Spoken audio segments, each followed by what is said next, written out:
কি একটা ভুতুরে পার্কিং বন্ধুরা দেখুন। আসসালামু আলাইকুম বন্ধুরা, সবাই কেমন আছেন? আশা করি যে যেখানে আছেন ভালো আছেন, সুস্থ আছেন। আলহামদুলিল্লাহ, আমিও সকলের দয়ায় ভালো আছি। আজকে এয়ারপোর্টের পাশের যে সেন্টার পয়েন্ট, আমি সেই সেন্টার পয়েন্টের পার্কিংটা দেখাবো। অনেক বড় বিশাল পার্কিং ভিতরে, যার কারণে এই পার্কিংগুলো সব গাড়ি এসে ফিল আপ হয় না, যার কারণে আমি যেখানে ঢুকে গিয়েছিলাম ওই সাইডে আমি জায়গা পাইনি, যার কারণে আমি ভিতরে ঢুকে যাই এবং ভিতরে ঢুকে আমি দেখতে পাই সেন্টার পয়েন্টের পার্কিং একেবারে ফাঁকা এবং অন্ধকার, কোনো লাইটও জ্বলেনি, একদম একটা ভুতুরে ভাব আমার কাছে মনে হয়, খুবই অন্ধকার। তো এরকম পার্কিং হয়তো আপনারাও যারা ড্রাইভার বন্ধুরা আছেন আপনারাও পাবেন। তো এখানে ভয়ের কিছুই নেই, পার্কিং কিন্তু কমপ্লিট আছে, শুধুমাত্র এখানে লাইটিংটা থাকলে ভালো হতো, লাইট জ্বললে একটু আলো থাকতো।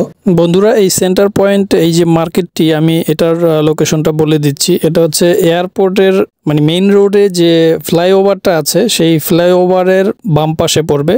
মহাখালী থেকে গাজীপুর যেতে হাতের বায়ে, ঠিক এয়ারপোর্টের পাশেই এটা অবস্থিত, মেইন রাস্তার পাশে।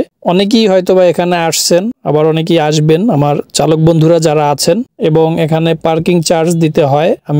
সম্ভবত আমি ৩-৪ ঘন্টার মতো ছিলাম, তো আমি 200 টাকা পার্কিং চার্জ দিয়েছি। পার্কিং সিস্টেমটা হচ্ছে ঘন্টা হিসেবে এখানে রাখতে হবে। তো এখানে আমি আরেকটা বিষয় যদি ক্লিয়ার জানাতে পারতাম তাহলে আরো ভালো হতো। বাইকের জন্য কত, গাড়ির জন্য প্রতি ঘন্টা কত, আমি আসলে ওইভাবে খেয়াল করিনি ভিডিও করার সময়। তো আমি জাস্ট ভিডিও করছিলাম যে আমি পার্কিংটা দেখাবো। তবে আমি 200 টাকা দিই, 3-4 ঘন্টার মতো আমি রাখছিলাম গাড়ি। তবে ঢাকা শহরের অন্যান্য যে মার্কেটগুলোর পার্কিং আছে সেই তুলনায় এখানে পার্কিং চার্জটা একটু বেশি আমার কাছে মনে হয়। আর এখন বর্তমানে তো কোথাও আপনি যদি পার্কিং করতে যান, কোথাও কোনো শপিং মলে, মার্কেটে, তো সেক্ষেত্রে দেখা যায় বাইসাইকেল রাখতে গেলেও 10 টাকা লাগে, আর মোটরসাইকেল রাখলে তো সর্বনিম্ন 20 টাকা লাগে, এবং গাড়িগুলো তো 40-50 টাকা, 80 টাকা, এরকম বিভিন্ন জায়গায় বিভিন্ন রকমের পার্কিং চার্জ নিয়ে থাকে। তো আমি আজকে এই সেন্টার পয়েন্টের পার্কিংয়ে যেহেতু জায়গা পাইনি, ভেতরে চলে আসছি, অর্থাৎ হচ্ছে যেখানে আলো বাতাস আছে,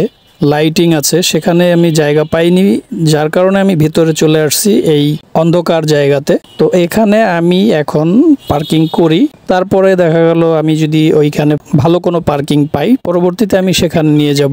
এখানে পার্কিং করার পরে আমার খেয়ালটা ছিল সামনের দিকে ফাঁকা জায়গায় যেখানে আলো বাতাস আছে, সেখানে কোনো রকম পার্কিং খালি হলেই আমি সেখানে গাড়ি নিয়ে চলে যাব। সেজন্য আমি সামনের দিকেই তাকিয়েছিলাম এবং সাথে সাথেই আমি একটি সুন্দর পার্কিং পেয়ে যাই এবং গাড়িটি নিয়ে আমি সেই পার্কিংয়ে চলে আসি। বন্ধুরা, এখানে আরেকটি কথা বলে নিচ্ছি, আসলে নতুন পুরান সবার জন্যই, গাড়ি চালক বন্ধুরা যারাই আছেন, আপনারা যখন গাড়িটি পার্কিং করবেন তখন বিভিন্ন হাসপাতাল, শপিং মল, বিভিন্ন জায়গাতে যে আপনারা যখন পার্কিং করবেন তখন কিন্তু পেছনে আপনারা খুব ভালো করে লক্ষ্য করবেন এবং সাবধান সতর্কতার সাথে পার্কিং করবেন। এর কারণ হচ্ছে, দেখা যায় আপনি মনিটরে দেখতেছেন যে বাম্পারের থেকে আপনার ফাঁকা আছে, 1 ফিট ফাঁকা আছে বা 1.5 ফিট ফাঁকা আছে। তো ফাঁকা থাকলেও দেখা যায় উপরে অনেক সময় গাড়ির গ্লাসের সাথে লেগে যায়। তো আমি এই কয়েকদিন আগে আমি একটা বড় রকমের দুর্ঘটনা থেকে বেঁচে যাই, সেটাও আপনাদের সবার সাথে শেয়ার করব।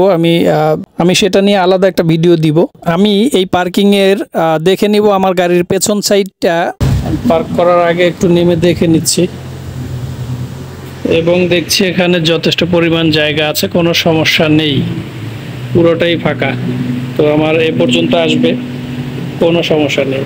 তো বন্ধুরা, এখন কিন্তু আমার গাড়িটি আমি খুব সুন্দর একটি পার্কিং করলাম এবং এখানে খুব আলো আছে, পরিষ্কার লাইটিং আছে, কোনো রকমের কোনো সমস্যা নেই। এখন আমি একটু উপরে যে আপনাদেরকে আবারও দেখাচ্ছি, এয়ারপোর্ট হাজি ক্যাম্প এর মাঝামাঝি মেইন রাস্তার পাশে যে সেন্টার পয়েন্ট মার্কেটটি আছে, সেটি কারা কারা সেন্টার পয়েন্টে আসছেন সেটি কিন্তু অবশ্যই জানাবেন। আজকের ব্লগটি কেমন লাগলো অবশ্যই সেটি কমেন্ট করে জানাবেন।